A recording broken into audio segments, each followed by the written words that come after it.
Global Typhoon, Chairman TV. Weather update. Helping homeless people. Please subscribe.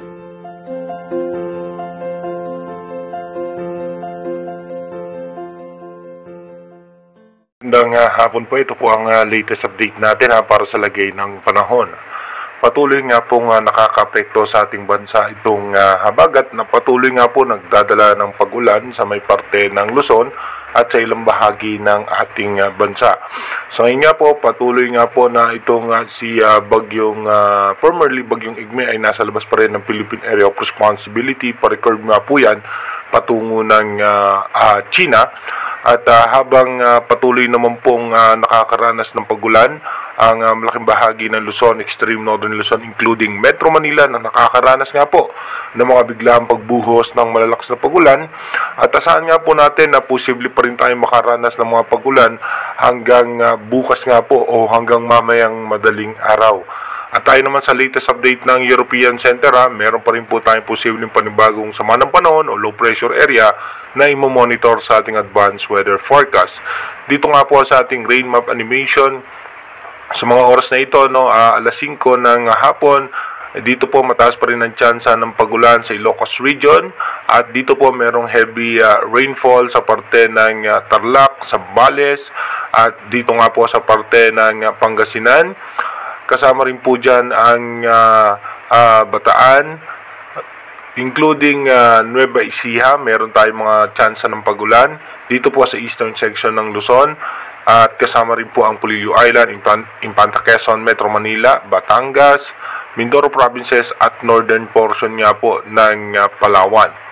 Pagdating naman po mamayang alas 8 ng gabi, mataas pa rin po ang tsansa ng pag-ulan. Dito nga po sa may parte pa rin ng western section ng ating bansa. Dito nga po sa may parte pa rin ng La Union, Baguio, Pangasinan, Zambales, Bataan, Tarlac, Nueva Ecija, Metro Manila. Kasama pa rin po itong southern portion ng ating bansa. Dito nga po sa may parte ng Batangas, Cavite, Laguna. At kasama pa rin po ang Mindoro Provinces at natitirang bahagi ng northern portion ng Palawan. Dito naman po sa may eastern section ng ating bansa, kung mapapansin nga po natin, ay magiging makulimlim ang kaulapan ng Bicol Region, eastern section ng Visayas, pero yung bandang western section po may mga tsansa na mahina at katamtamang pag-ulan. Sa may parte naman po ng Mindanao, asahan din natin may mga tsansa nga po ng mga biglaang pagbuhos ng pag-ulan. Dumako na nga po tayo sa ating advanced weather forecast. Dito po sa ating advanced weather forecast, patuloy nga po bukas, September 22, ay may tsansa pa rin nga po ng mga pag-ulan sa hapon. At pagdating po ng September 23, magiging maayos at maganda na po ang lagay ng panahon, maliban lamang po sa Visayas at sa Mindanao na may mga posibleng pag-ulan dahil po yan sa thunderstorm. By September 24 and 25, dito nga po wala na po tayong inaasahan na sama ng panahon, pero pagdating po ng September 26, meron po tayong low pressure area sa labas ng Philippine Area of Responsibility. At pagdating ng September 27, magkakaroon din po ng panibagong low pressure area dito nga po sa eastern section ng extreme northern Luzon. By September 28 and 29, yung low pressure area dito na mabubuo sa labas ng PAR ay posibleng malusaw din po agad dyan. At habang meron tayong panibagong sama ng panahon na mabubuo dito sa eastern section po yan ng Taiwan. Pero mababa naman po ang tsansa niyan ng landfall scenario.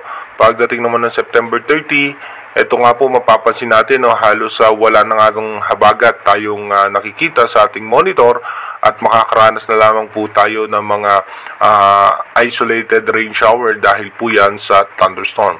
At kung mapapansin natin, may pagbugso ng easterlies tayong makikita dito nga po sa dagat Pasipiko.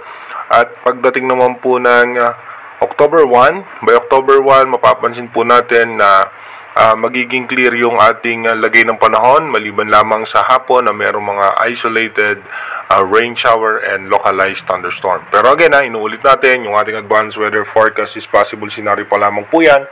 Malaki pa rin po ang tsansa na magbago yan. Kaya manatili tayong tumutok sa ating advanced weather forecast para malaman natin yung mga posibleng sama ng panahon na makakaapekto sa ating bansa. Mag-iingat po tayo palagi. God bless po sa ating lahat.